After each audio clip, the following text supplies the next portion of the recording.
first up. Take this backwood to the face, then grab my cup. Shawty say she coming through, she on her way to fuck. It's a lot of lust, not a lot of love. Ayy, I stack it up, can't get enough. See a shorty with you, she look at me and she blush. I'm a jiggy nigga, I don't take her out to lunch. It's a lot of lust, not a lot of love. Ayy, bitch, not a lot of love. What's up, everyone? Welcome back to episode 3 of D3 Dropouts. I'm Brendan Hands. I'm joined by my co-host, Connor Ziparo, and we got a very special guest for you guys today, the hockey guru himself, Owen Maruzzi. Owen and Connor, how you guys doing?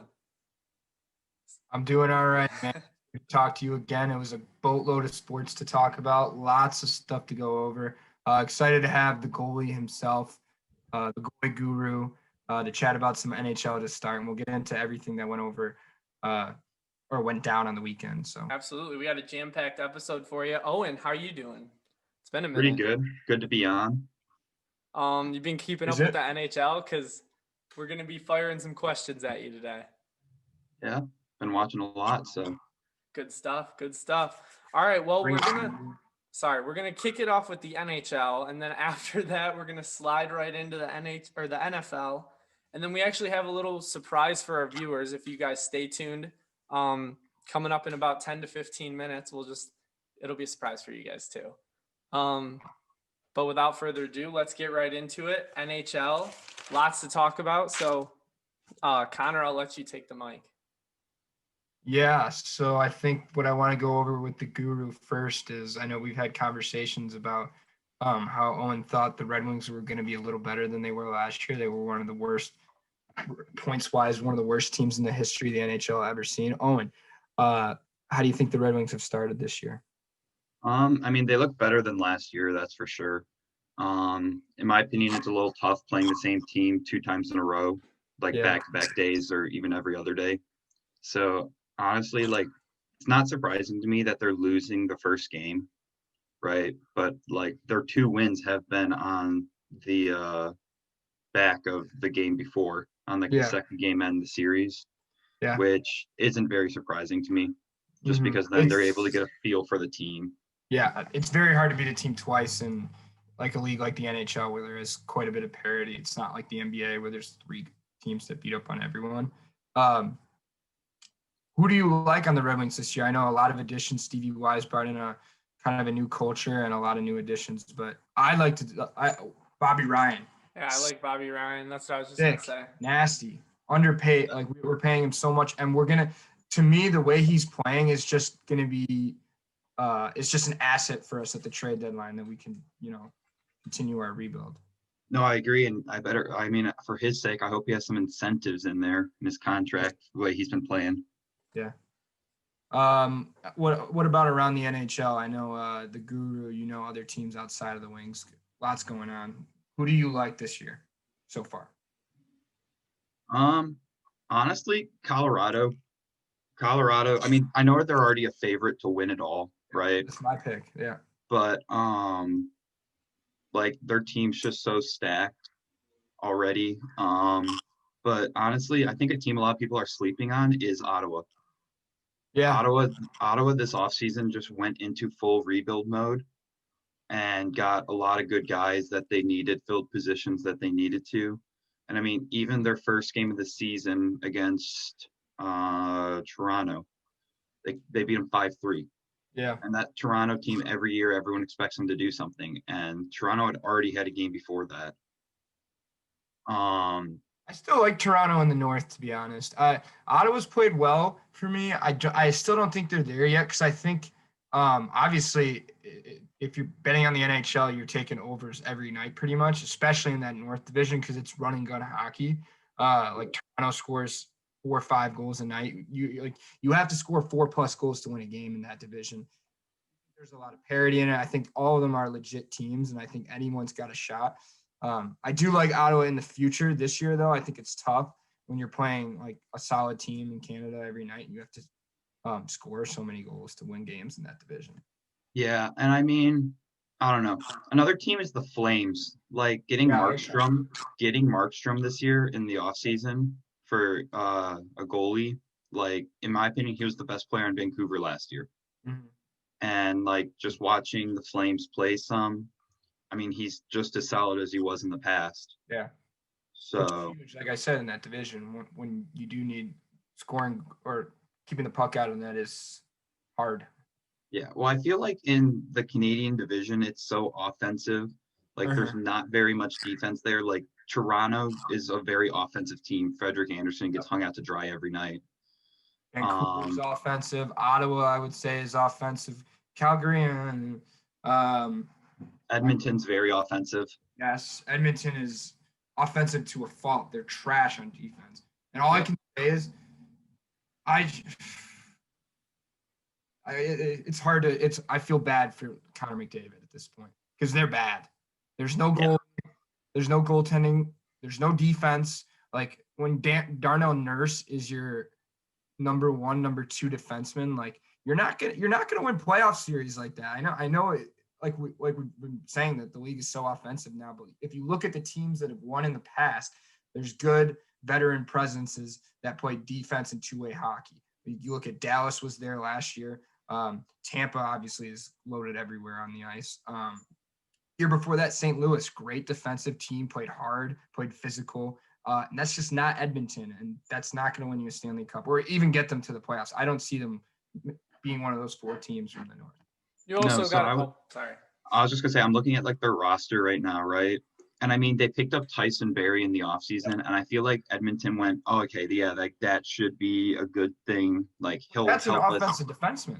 Like exactly. He's there to get points. He's not necessarily there for his defense. Yeah, but I mean, he's better than most of their other defensemen. Correct. Yeah. But you also think about the 4 teams. That's what I was just gonna say. The 4 teams that are above them right now. You got Toronto, Montreal, Winnipeg, and Calgary. All of them are, I would say, better than Edmonton. So Edmonton's gonna have to play like above a certain standard if they want to be. Yeah, I think Edmonton might be the worst team in the North Division. Okay. I don't know, dude. I mean, Vancouver's not doing very well. Yeah, they lost a lot. They did lose a lot. They did lose a lot from last year's team. But I still like that they have the young studs. Pedersen and Quinn Hughes are still electric. Thatcher Demko and net. Like I like Vancouver moving forward, I think. Yeah, so but the thing is with that, though, is they picked up Braden Holtby this offseason, right? Yeah, I know. And, like, the way Washington always played, the reason Holtby was always so good was he had such a defensive team in front of him. Like, Washington plays such a good two-way game that they're able to get back on D and help him out. Vancouver doesn't. No. Vancouver is a very offensive team. And I think Holtby's numbers are going to struggle hard this year. Yeah. So while we're talking about the North, I'll just ask you guys flat out about what you guys think about the trade that Winnipeg gets Pierre-Luc Dubois. What did you guys think about that? I want to hear, Owen, I want to hear the guru. Yeah, go ahead, Guru. I want to hear your thoughts on the entire situation. I'm not even going to lie. I did not realize that happened already. So the guy that they traded him for apparently was the number 2 draft pick that same year. And Patrick Laine. Yeah. They traded Laine for him? Laine, like a prospect, and then I want to say Winnipeg got PLD and a 3rd round pick. I was watching the guys on I think it was SportsCenter talk about this trade, and they were saying that they think Pierre-Luc Dubois is like solid. They could have gotten that trade maybe for just him. Like he's that good. And he's going to make that much of an impact. Patrick Laine, is also like I said, why I thought the Wings should have got him is that Luc Dubois is a young, still young in his prime, emerging number 1 centerman. Mm-hmm. Patrick Laine has proven, again, also very young from a very young age, that he's going to score 30. He's an established 30-plus goal scorer. Now, the thing with Laine that makes it so interesting to me is that, he has also been critical of Winnipeg and has been known to take shifts off, take nights off, and that when he's off, he's irrelevant. And what he's a 30-plus goal scorer and is your best goal scorer on most teams in this league. Mm-hmm. However, it's interesting to me that they went and got another quote unquote, I wouldn't say head case because Pierre, we don't know the situation with Pierre. Yeah, absolutely. But a guy who's been known to complain and hasn't been happy. And if I'm Pierre-Luc Dubois, man, the Columbus Blue Jackets did a great job of fucking him. He went from saying, I don't want to play in Columbus. So he went from a bottom 5 spot to play as like a place to live, place to go out, whatever, to Winnipeg. Yep. He went to the cold streets of Columbus, Ohio. Now Winnipeg is 4-1, Connor. So I mean, they're playing good hockey. I'm not saying anything about the team. I'm saying in terms of a market to play and a market to live in, God, did they screw him. So maybe he's that kind of guy, though. Maybe he just likes to play hockey. Then why? He's clearly not if he doesn't want to play in Columbus. No, and not like that. Like Pierre-Luc Dubois kept saying, like it's not Tortorella, it's not like the coaching, like all this stuff. Then why did he wanted to go to a bigger market? Yeah, I'm telling you, he did. And Winnipeg is not that. You don't want to live in Columbus and play in Columbus. Sorry, Columbus people. I'm sure it's beautiful in some places, parts. But I do think it did have something to do with Tortorella. As much as he says it doesn't, I think the young superstar will automatically have a hard time with John Tortorella's old school coaching, I think. Yeah, I was gonna say Tortorella. Like, I mean, yeah, he said it wasn't, but I could also see that because Tortorella, you need to be a certain type of player to understand Tortorella and be able to accept his coaching, because he will get in your face, he will yell at you a ton. Yeah. And he's not gonna sit back and like let stuff happen. Mm-hmm. And I also feel like, I don't know. I feel like Laine, I'm excited to see how he does in Columbus, because I'm not exactly sure how good his defensive presence is. Like, he's a sharpshooter all the way. He's a scorer, yeah. Yeah. And so, I mean, like, maybe in Columbus that will help them because they can't score to save their friggin' life there. Yeah. And so I think Laine going to Columbus is actually going to be huge if they can get him the puck in good positions. Yeah. Like you said, Columbus struggles to score. Their two best offensive players, arguably, besides Luc Dubois, are their number 1 and number 2 defensemen, and Werenski and Jones are both offensive defensemen. So, like you said, when that's the case, you're not what I would call an offensive juggernaut. So, great addition. I like it. I think I'm just curious. I don't really think there's a winner of this trade yet. I think that has to be determined by like how the situations go for both of them. No, I agree. Yeah, we'll definitely keep you guys updated on that. But I have 2 questions for you guys. They're both kind of just like opposites almost of each other. So the first one is biggest surprise. So what teams, we'll do 2 teams that have surprised you coming out of the gates. Maybe they've just been playing really good hockey. They don't have to be winning. Maybe they just need to be better than they were last year, or some team that you thought was going to be really bad that is surprising you. So start with Connor. Yeah. Ottawa is much better than last year, and I think is on the up and up. And maybe not, like I said, maybe not this year they get over that playoff hump, but I love what they're doing. You know, Josh Norris, Brady Tkachuk, the Stützle kid is amazing. He's been good so far. He's been better than Lafreniere, to be honest. So I like the future in Ottawa. My other one is going to be a team I've again already went into it that I think is in trouble, is underperformed, and that's Edmonton. I think you have 2 of probably the top 5 players in the world, and you're struggling to win games. I mean, it's hard to see from what I think a lot of people thought was maybe not a playoff, but a fringe playoff team is playing like a bottom third of the league team right now. All right. Well, one team that surprised me, they're doing better than I expected. I wouldn't say they're doing good, right? Would be the Kings. LA didn't do anything last year. And honestly, I don't think they made that many moves this offseason. No. They just brought in some rookies. Yeah. That's about it. And I feel like bringing in those rookies kind of got like the older guys thinking like, these guys, we need to compete harder, or else these guys are just going to come in and take our spot. Was there a staffing change on off season maybe that could have helped that, or not really? I don't believe so. I was just wondering. I don't follow hockey, so I still think they still have, it's kind of like Chicago, and like both teams are kind of in a rebuild, but like you said, LA is relevant enough this year where they like Chicago has that like older core that won them the cups, and like Keith Taze is hurt obviously, but Kane, those guys, Saad. And then LA still has that Dustin Brown, Kopitar. Why am I blanking on the big Drew Doughty? Yeah. Like, still have that core that want Quick still there. You know, they still have that core that maybe not isn't in their prime anymore per se, but it's still have that veteran core that won multiple cups. FYI, Connor, Saad went to Colorado. Oh, did he? Okay. Um, That's why the guru's here. no, one player though that I'm actually really impressed by, right, this year so far, is Jack Hughes. I crap on him all the time because I didn't think he was anything good.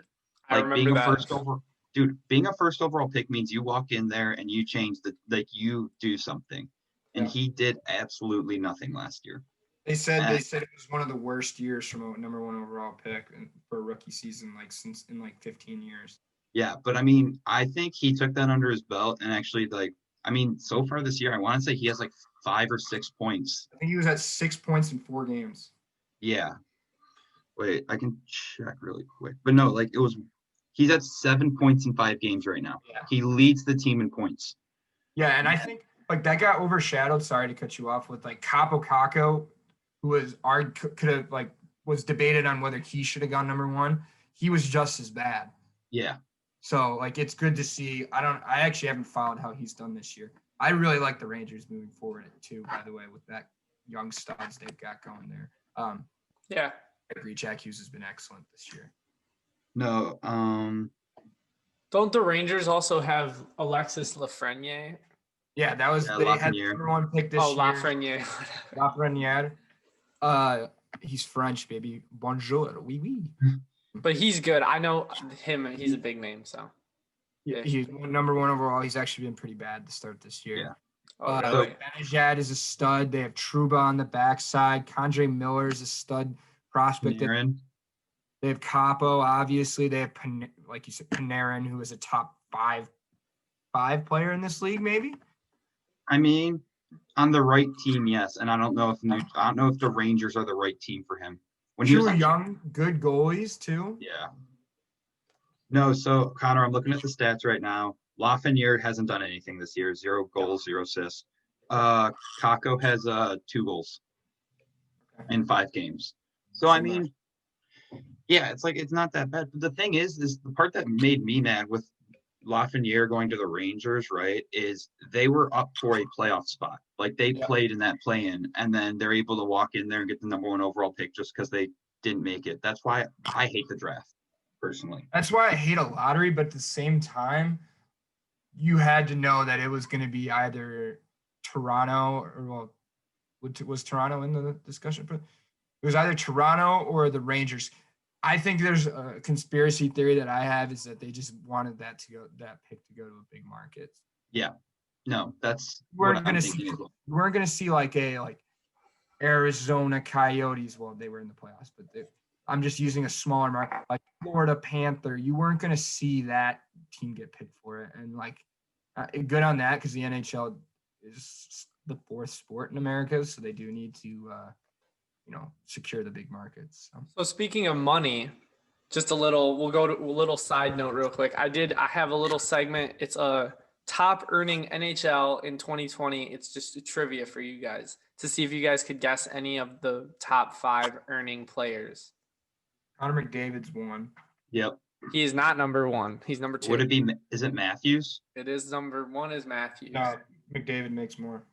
No, I don't know. Earning, not making more, not salary wise, earning with endorsements too. Oh, okay. So Austin Matthews is with 16. Matthews in Toronto, Connor McDavid's 15.2. So they're close. So you guys got 3, 4, and 5 left. I'll give you a hint. 2 of them are older players, veteran, bigger name, older players. One of them Tavares. Nope. Yeah. Really? That's surprising. I guess. I think he was number 6. I just didn't write him down. I wrote the 5. Ovechkin? Yep. Ovechkin's 4. Crosby. Crosby's 5. Number 3, I've never heard of. Is this career earnings or something? Because no, this is 2021 top earning players total. Crosby only makes 8.7 million. Yeah, but that's endorsements too. I said earning, so it's with endorsements. So it's so no rookie or younger player is going to be besides McDavid. Is McKinnon on there? McKinnon only makes 7. Best player in the league. Do you know what team he plays for, Brendan? I do not. I'll just say it. It's Mitch Marner. Oh, okay. Yeah, Toronto. Okay. I yeah. thought about saying Mitch Marner, but then when you said Tavares was a no, I was like, okay, then Mitch is probably as well, because I figured all three of those guys would be big up there. Yeah, it's crazy. They play Austin like high 11s. They pay Tavares like 10, and they pay Marner like 9.2 or something. Yeah, that crazy. was also kind of the point of this, is just to ask you guys like what you think about that. Like, do you think that's Overpaid. okay? I was wondering if you guys were gonna say that or not. All three of Toronto's those guys are overpaid. overpaid. Yeah, you can't have that many guys on the payroll like that and win a cup, and they're learning that right now. Okay. Yeah, I was gonna say Toronto is in cap hell. Yeah. So was Tampa this offseason, but they offloaded some smaller players with contracts that they were able to get some cap room back. The Kucherov injury helps them because they're allowed to get like, I forget what the rule is, but like since he's out long term, it frees up a certain amount of cap space for them to go out. But both those teams, Toronto and Tampa, are playing. They're top of their divisions, playing good hockey. So we'll just see. Yeah, but Yeah. the point is that Toronto has been the notorious chokers over the last year. That they've had this offensive explosion of superstars, and they haven't won a playoff series. Oh, okay. Okay. No, they get like first rounded in the playoffs every single year. And then I guess the other question I had for you guys, we kind of did this, but I want to like see if you guys had any different ones. Biggest letdowns. Is there any team that you were like, wow, they're just not as good as I thought they were going to be? Buffalo, after they picked up Hall, I didn't expect them to be good, but they're not doing anything right now. Yeah, Buffalo plays in that division. That East division is so tough. That's true. Like Philly's a cup contender. Boston's a cup contender. The Caps are still good. I don't think the Penguins are okay at this point. Yeah. Rangers aren't bad. The Islanders are good. Like that's a tough division to play in. Carolina's in the Central. Carolina's Actually, still good though.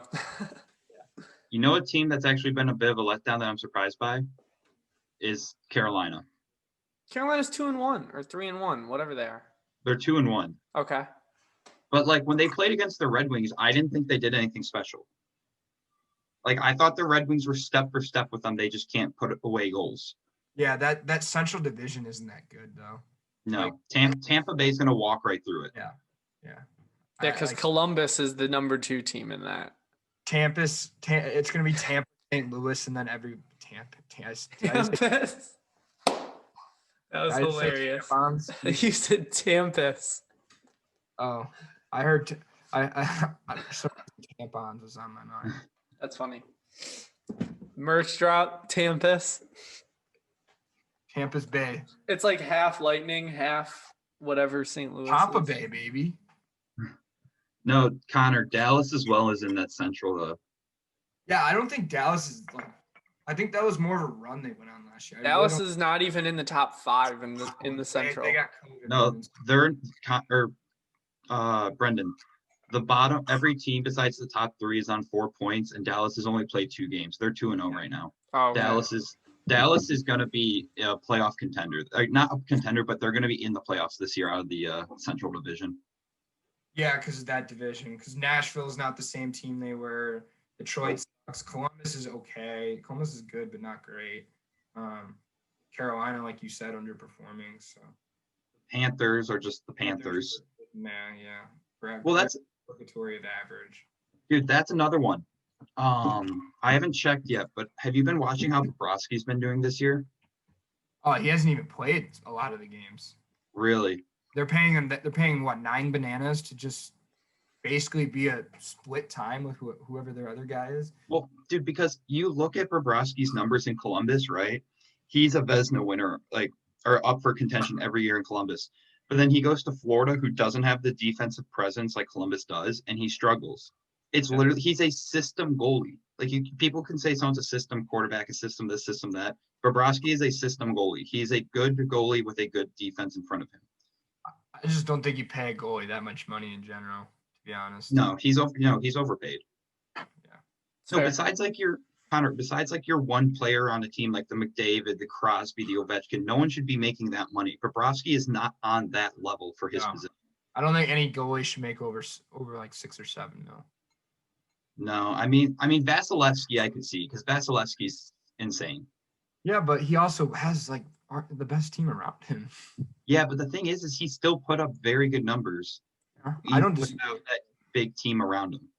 My thing is, I'm not saying that he's not good, that he's probably the best goalie in the league right now. I'm just saying, like, goalies' windows are so short where they are the guy that it's not worth it to pay them like what you're paying on McDavid, like over, like I said, 6 bananas. I would beg to differ. I would say that's exactly why it's worth it for that. Like for that little spurt of time, pay the goalie what he's worth, and then if he gets worse, then you change. But it's so easy for a goalie to go cold so fast. Yeah, and especially not on a team like Florida. Florida doesn't have a big enough market to do that.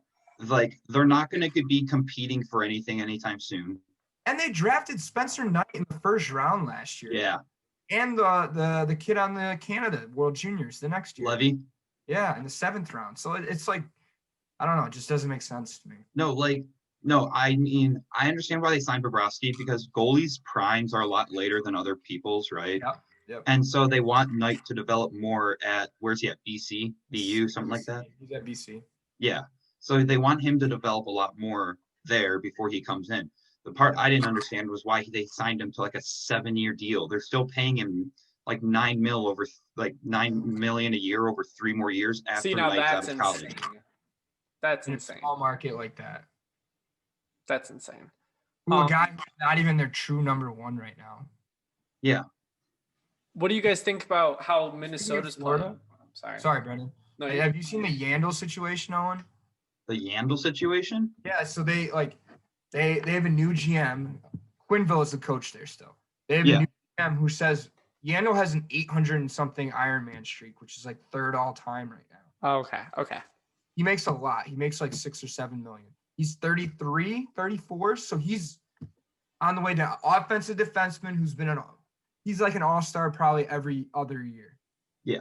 He's good for 40 points, which is a lot as a defenseman.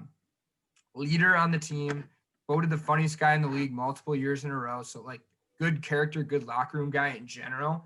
And the GM said that he's not going to be part of the future in Florida and that they wanted to healthy scratch him to start the season. And that would be the end of his Ironman streak, to healthy scratch a guy, like a veteran guy who's played 864 games, that has been like a locker room guy. Like, it's not like it's a personality problem. I think they just get along, and people shit on him online, as they should, in my opinion. It's disgusting that they would let like the 3rd all-time streak go like that. And then in their first game, Quinville ended up playing him, and he scored the first goal of the year. And like looked up at the rafters, like, you want to scratch me? I'm still like a number 1 defenseman in this league. No, like, dude, if they don't want him, dude, they should trade him for how much like they pay him in Florida. Yeah, it's as I do think he is good still. It's a hard contract to move. Yeah, that's true. And I mean, dude, the thing is like, if someone like the Wings wanted to pick him up, right? We'd have to give up too much. In a rebuild, we also don't even have a guy that makes that much on the Wings. Exactly. What does Larkin make? 6?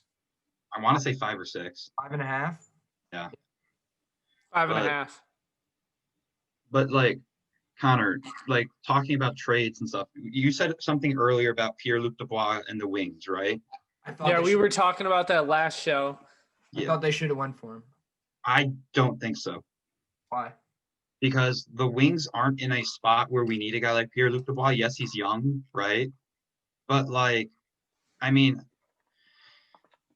we're not in the spot where we need someone like that yet, right? Yeah, but my thing was if he were 28 and had this ridiculous contract, then yeah. He just signed only a 2-year deal in Columbus that you're picking up. Yeah. He's 22. So yes, we're in a rebuild, but it's a young piece, number 1 centerman that you could build around. Like I said, it would be different if he were in his prime or out of his prime. But someone who is rising at a young age, we need someone who's going to be number 1 centerman in 3 or 4 years, which he is because he's only 22. Yeah, but the thing is the Wings are trying to build around Larkin and Bertuzzi and Mantha. Like, we're not going to change our rebuild around those guys so we can bring in Pierre-Luc Dubois. But I think Pierre-Luc Dubois would be better than all 3 of those. Oh no, I completely agree with that. I'm just saying Detroit's already set on one path, and we're not going to change our path. Why okay. You're saying because we've already set ourselves on this path, it would just take us longer to change it. Yeah. All right. But no, plus, dude, like they wanted a lot for Dubois. Like I saw stuff saying like a couple of first rounders, like stuff like that. You get a guy like Lonnie, that's going to take that away, right? But the thing is like Detroit doesn't have someone like that unless we trade him Larkin, which we're not going to. Yeah, our captain. Yeah. Or we trade someone like Mantha, who we also shouldn't because he's honestly one of our top scorers. Yeah. So. I mean, that makes sense to me. You got anything else in the NHL for us, B-Dog?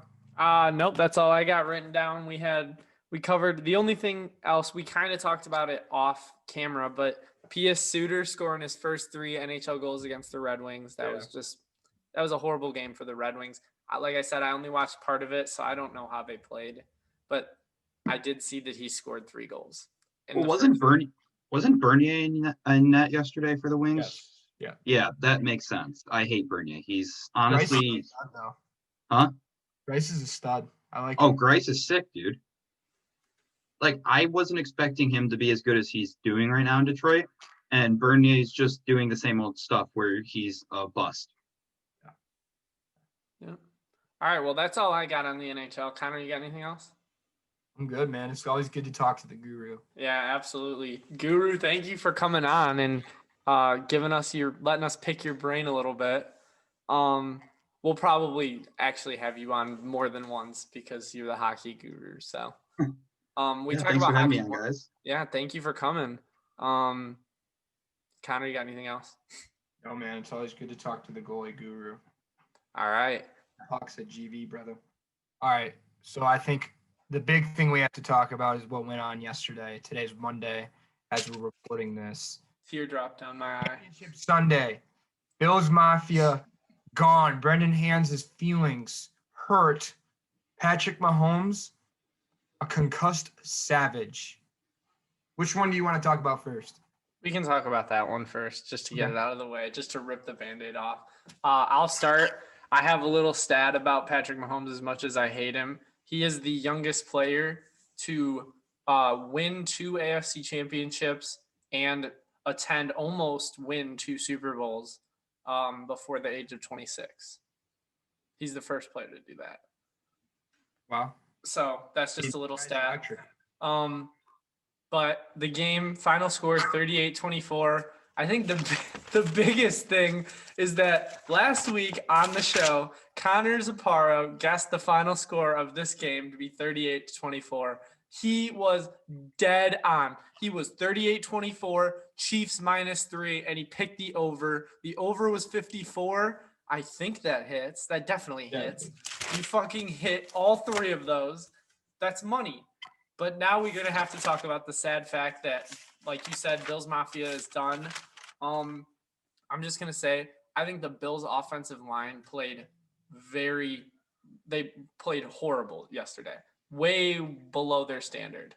Yeah, and to me, like I told you, like when we were texting back and forth, it's Josh Allen looked like the Josh Allen of the past 2 years, where clearly a big guy, talented, big arm, clearly has all the skills and is all there, but it looked very raw and took some sacks that, like you said, maybe the offensive line wasn't, but like it felt like he was running for his life a little bit too much, and I thought that was a little bit on him. It just looked like a past Josh Allen. Credit to Kansas City's defense, in my opinion. Making him look startled a little bit, yeah. Yeah, startled.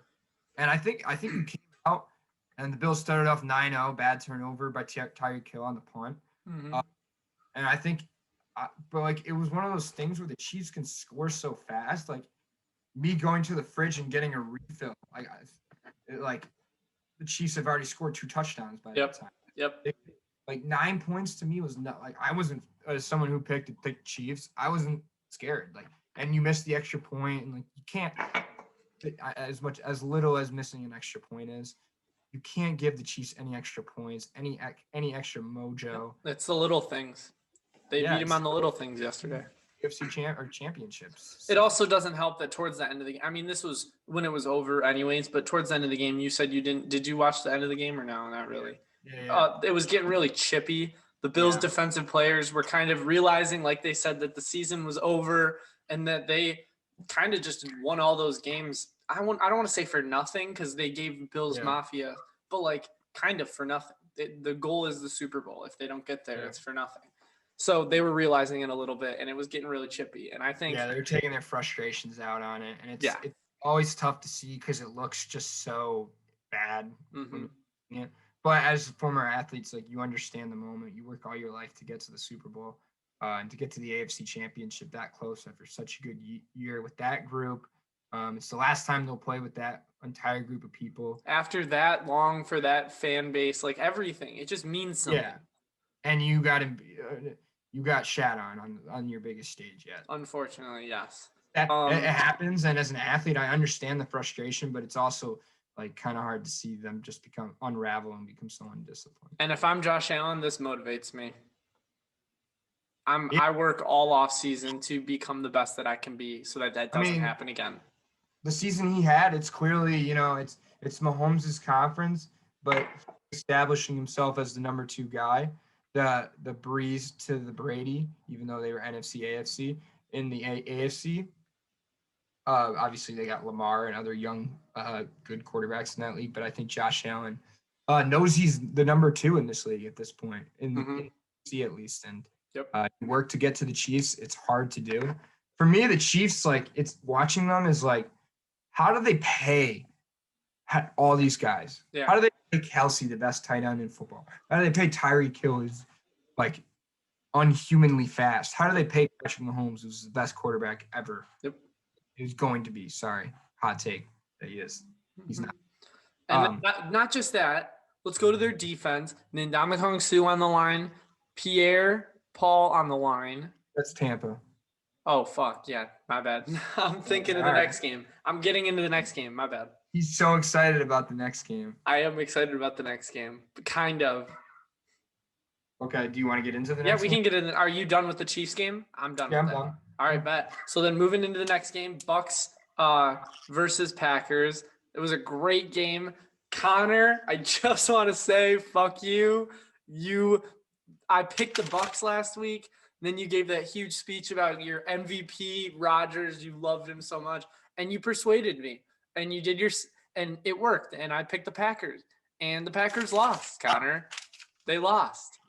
The Packers did what they've done to Aaron Rodgers for 15 years now. They did him dirty. I agree. Aaron Rodgers gave you one of the best seasons ever off of what people said was a down year and still made the NFC Championship game in a blowout to the 49ers. And he got you to that game. You were the favored team. What happens? You got Aaron Jones, your number 1 running back, fumbles 2 times in the first half, basically. And he was hurt. Yeah. Yeah, and he was struggling with injuries during the game. Matt LaFleur tried to choke the game. Like the field goal at the end to go down 5. What? Yep. What's the rationale there? There is none. Mm-hmm. There is none. It's still a 1-score game. You still need a touchdown. You go for the. No, I totally agree with you. I'm just listening. Not to mention Aaron Rodgers, like the play before, should have ran. Granted, in the moment, he definitely should have ran it to the right. I know exactly what you're talking about. He would have had a chance. I'm not saying he would have got in because I think he would have gotten caught. He's got to dive. But he would have had a better chance. Get that ball nose just to cross the line. That's all he's got to do. Yeah, and Matt LaFleur looked pathetic. And here's what I'm saying. They've wasted Aaron Rodgers for 1 Super Bowl, probably the greatest talent at the quarterback position that we've ever seen. In that moment, Aaron Rodgers said that he did not make the call to do the field goal. But my question is, you're a veteran. You have that much presence. You are basically the leader of this team. Why do you not say something? Because he said he did not make the call. Then why did you not say anything? Would be my next question. That doesn't mean he didn't say something. It's clear he said something. Green Bay, and he should be. And it's embarrassing, quite frankly, that Green Bay, as historic as they are in the NFL, has wasted for only 1 Super Bowl, has wasted this man's talents. Yeah, I'd be looking out. I'd be like the emotion of sadness that he showed after that game. Like, I don't blame him at all. Yeah. Let's So get to the other team, the other side of the ball. So I mean, it looks like it's gonna be a Bucks Chiefs Super Bowl. It is gonna be a Bucks Chiefs Super Bowl. Tom Brady. Don't bet against Tom Brady. That's what I learned today. Tom Brady is the first team / QB. Tom Brady and the Bucks are the first team / QB to ever play in their team's hosting Super Bowl. So that's just another first to add to the fucking roster for Tom Brady. Yeah. Another GOAT status. So we're gonna do a whole Super Bowl episode. So we'll talk about that later. We wanted to let everyone know it's gonna be Bucks Chiefs.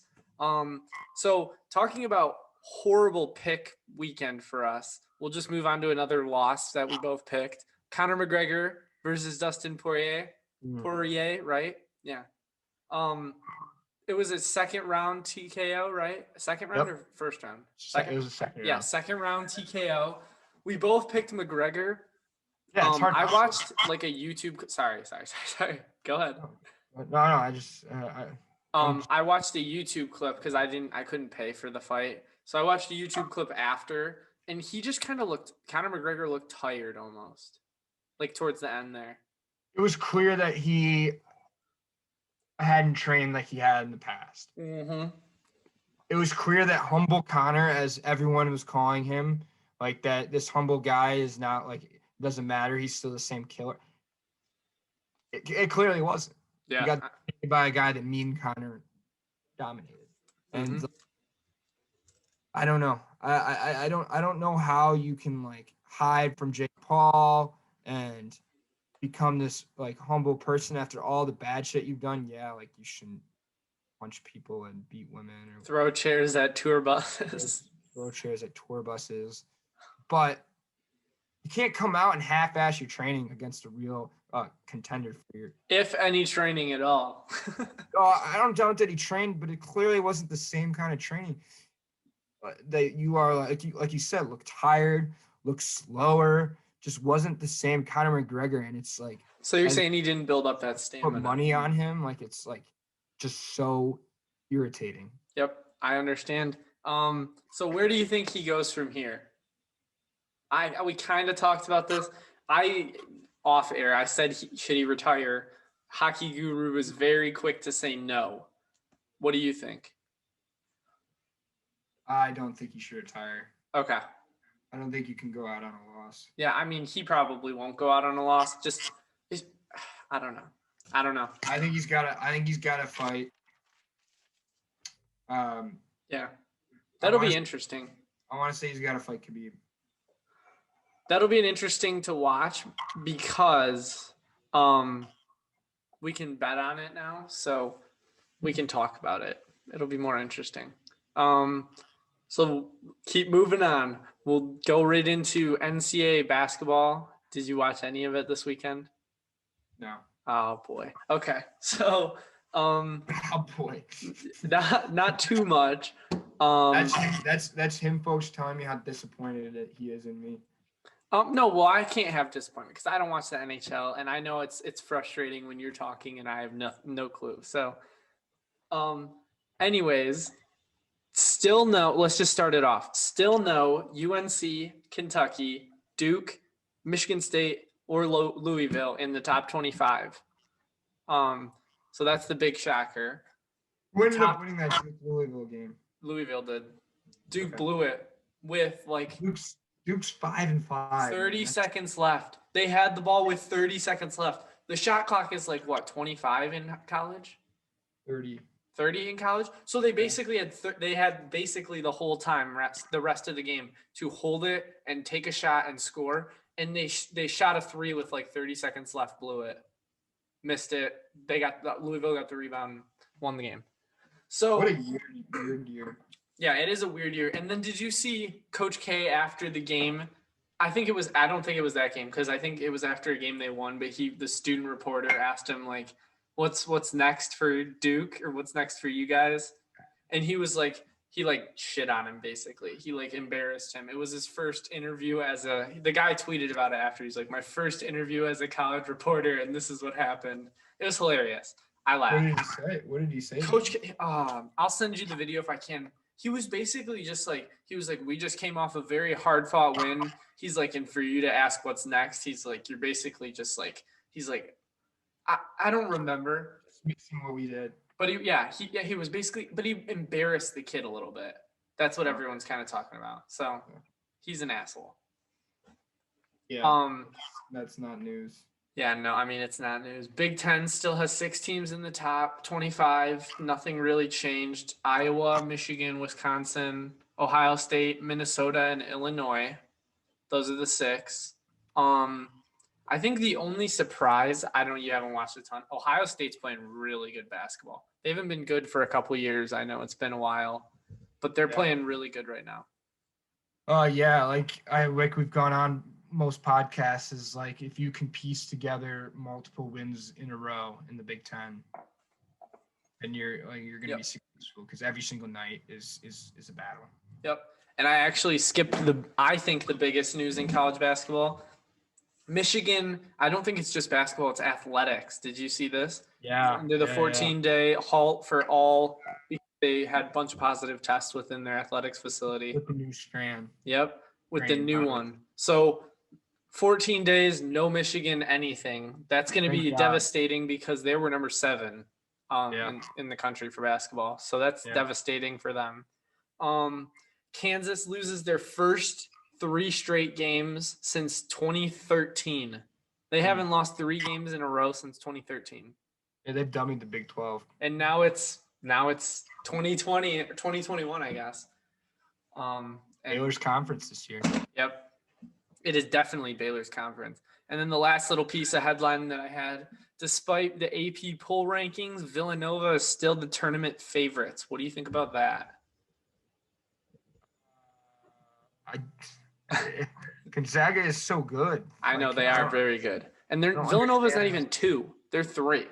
So yeah, Baylor's 2. I don't know about that. I like Gonzaga. I think Gonzaga is officially a blue blood, in my opinion. Mark Few's raised a great program. Mm-hmm. Yep. All right. That's all I have for NCAA. I just wanted to give everyone a little quick news. A little taste of everything. Yeah, a little taste of everything. Now we're gonna get into that surprise segment for everyone and Connor. It's not really a surprise. It's more, I want to blow you guys' mind. See how much you guys really know. So, I got some stats from the Super Bowl, and it's basically what I would call numbers behind the numbers. So we'll just start it off. Number 1, the Super Bowl is 7 out of the 8 most watched programs in television history. 7 out of 8 of them are Super Bowls. Like to have the most people. Yeah, to have the most people watching at the same time. My question is, what was the one that wasn't the Super Bowl? I think it was MTV something. Yeah, something on MTV back in the day. When they actually showed. Yeah, when they actually showed stuff on MTV. Number 2.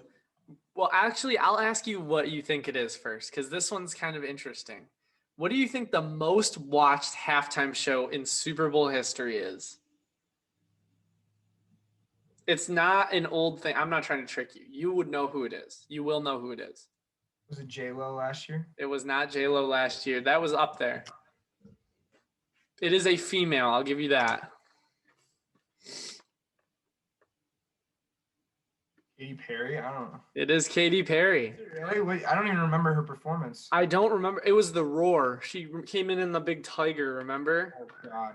Yeah. But I thought it was good. We watched it together, remember? You don't? I don't. All right. Well, anyways, that was the most watched Super Bowl halftime in history. Number 2. Shout out Katy Perry. The first Super Bowl. The first Super Bowl. What do you think the price for an advertisement was? Because it's how it's a big ad thing. What's up? Like a 60-second ad, you're saying? Yeah. $100. What did you say? $100. Oh no, dude! It was hella expensive. $42,000. Oh, okay. And now It's a Super Bowl. millions now. It is $5 million. Oh my God. for a Super Bowl ad, bro. That's insane. Next, good seats. I should say good. I shouldn't say good. Great seats at the first Super Bowl were how much? This is a lower number. Now you're thinking $250. no lower. Now you're thinking low numbers. $100. $12. No way. Yes. What's a ticket cost now? Now, 10 so grand. here, so well, I'll give you the 50-year difference. Pre-COVID. I'll give you the 50-year difference. Okay. 50 years. So at Super Bowl 50, the top or the like a good seat was $2,500. Last year, the lowest price was $4,100. Lowest price. Yeah. Like a Jeez. good seat for like a good So- seat. For like the same amount of seat for the same seat. So like a good seat back at Super Bowl 1 was $12. A good seat in last year was $4,100. Yeah. So crazy. Inflation's crazy, bro. It is. Next, how many Super Bowl parties do you think? This is an average. I don't know how you average, so this is a lot. How many Super Bowl parties do you think are across the USA on Super Bowl Sunday? That's hard because how do you define a party? This is gonna blow your mind, bro. This is an average. I'm saying there's in the millions. Mm-hmm. 3 million. You want to know? Yeah, give it to me. 7.5 million Super Bowl parties. See, but like, how do they like track that? That is a good question, but this stat was put out by the NFL. So I could go downstairs and like with my roommates and watch the Super Bowl with the three of them, and I could call that a party. I guess, but I don't know. Would it really be a party? No. This one's kind of funny. It was a party. The number one sales spike every year, the week after the Super Bowl, is 35%. And what do you think it is? Doritos. Antacids. Because people eat so much junk food and shit food, their stomach gets fucked. It goes up by 35% the week after the Super Bowl. Wow. That's insane. Take that Pepto-Bismol, baby. So those are your mind-blowing stats about the Super Bowl with Brendan. We'll try to do something fun like that every It is the greatest spectacle in sports. every show. Yeah, it is the greatest. And then the last thing, talk about it for 5, maybe 10 minutes if you want to. This actually happened the day we recorded our last one, so we'll just get it out of the way. Hank Aaron passed away, age 86, on Friday. Yep. He was not arguably, I think he was the best hitter of all time in baseball. He's the true home run champ. Yep. Pre-roids, Pre-roids. He is the. I mean, his record stood for so long before Barry Bonds broke it.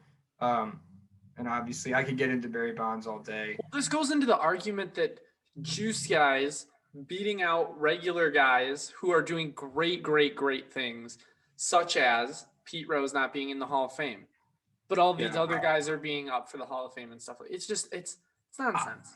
To me, I don't think. See, steroids to me, like, I do think Barry Bonds should be in the Hall of Fame. I do think, like, you should still recognize the greatness that was, because it's still hard to hit professional baseball pitching over the fence that many times. However, when you want to break it down into who was better and start comparing players to other players, such as a Hank Aaron being number 2 to Barry Bonds. Barry Bonds doesn't do that if he doesn't roid up.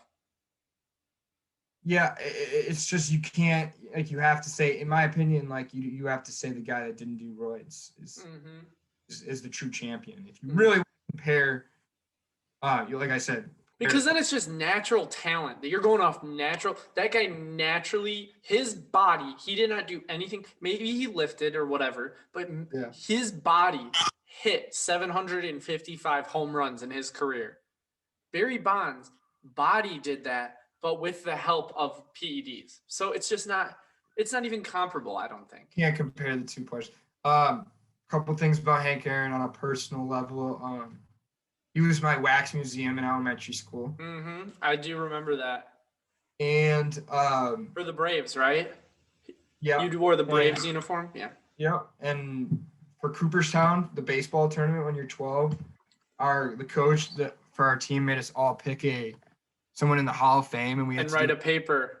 Yeah, we wrote a paper and like shared it to the team after like every week, it was like once a week someone else did a new player. Mm-hmm. It was Hank Aaron for that too. And then when we went to the Hall of Fame for the tournament, we all got like super nice jerseys of the person we picked, and mine was Hank Aaron, and it was just really cool. I appreciate what he did. I know a lot of random facts about him. Like he grew up really poor, and he didn't really play baseball until high school. Like no organized baseball. Yeah. They like play like in the streets with like bottle caps and like sticks, and that's how he learned how to hit. That's funny. That's crazy, actually. He also batted with the wrong hand. Like he was a right-handed hitter, Mm-hmm. but like Left-handed, correct. as a lefty. That's crazy. And that's how he hit because no one ever taught him how to hold. That's crazy. I did not know that. Yep. So also on the list of career home run hitters, he is followed by Babe Ruth, who didn't juice, then A-Rod, who did juice. Babe Ruth juiced on cigars and like whiskey. But on the all-time list, there is on the top 10, there's probably 6 guys that juice. I don't even know why they're on the list. They should not count them. Yeah, steroids thing to me is, I don't know. I think you analyze, like, to me, steroids, like when you're making an argument for all time, I agree they shouldn't count. I think what you're doing, it's still amazing what they did despite using the steroids to me, and I think that shouldn't take away from them being considered a Hall of Famer. Okay. But where I see it as is you make a business decision when you say I'm going to do steroids, because a lot of the time it's guys who are in the minors and are, making dog shit money in the dog days of summer in a garbage city and have just need to make it to the next level just to pay the bills pretty much. Mm-hmm. You have to analyze the consequences of that decision of how you're seen by your family, by your friends, by the media, by the public, how you want to be seen as a baseball player by your peers versus is this going to financially and help my family, help me? Like you have to weigh that decision because I think there's cases where the answer is yes. If you can take the scrutiny and live with yourself, then go ahead and do it in my opinion. But you can't be compared and you shouldn't be chastised for it to a certain extent, I'd say, because it's a business decision. But then you can't be mad when you get left out of the count. Correct. You can't get mad when I want to compare you to someone who didn't do steroids and I say you don't count. Okay, that's fair. You shouldn't be allowed to be in those conversations. That's fair. I agree. Well, that's all I got. Connor, do you have anything else? No, that's it, buddy. It was a great weekend of sports. I'm glad we could talk about it. Yeah. Next, our second podcast that we do later in the week, I think we're going to get into it's going to be a little more lighter and a little more silly. Yeah. And it will be entertaining. Yep. It will just be our opinions on sports because as sports are going on, obviously the NBA, the NHL is going on this week. But we got no football this Sunday. We got an off week before the Super Bowl. Yep. We'll have a time slot to entertain you a little. Yeah, we'll lighten it up. We'll have a little fun segment. We'll have the viewers maybe we'll do something. We'll ask them. We'll have them interact in the comments. We'll have something where ask them to comment something for us to do and stuff like that. Yeah. Well, that's all we got for you guys today. Don't forget to like and subscribe. Share this with a friend. Honestly, I mean, our numbers have been pretty good for just starting out, but I would love if we could get just a little bit more. Just share it with a couple more friends, maybe a coworker or something, family just member. show it to your friends. Yeah, just show it to. Just send the link out. Show it to your friends. Tell them to subscribe. Like it up. Help us out a little bit. D3 Dropouts out. Connor. If there's no football, there's no me. Peace.